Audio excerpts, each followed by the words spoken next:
Аз не разбирам, искаш ли да ми обясниш? Добре, мама.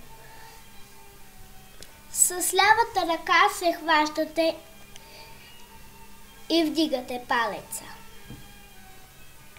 Взимате конеца отляво и обгръщате палеца. И кончетата.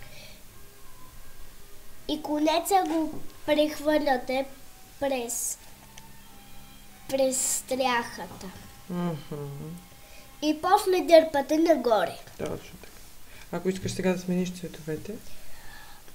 Оставяте този цвят и взимате нов. Ага.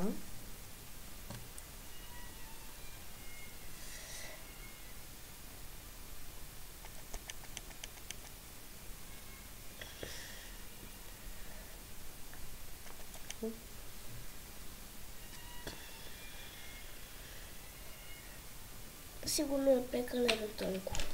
Кое е кончетата? Е това.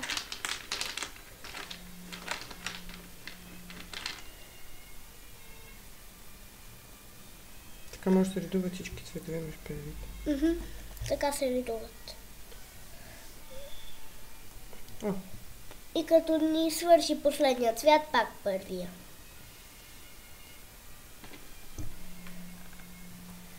Така как му се казва на това?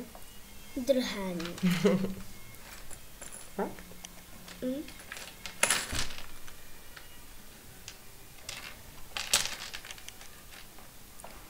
Благодаря.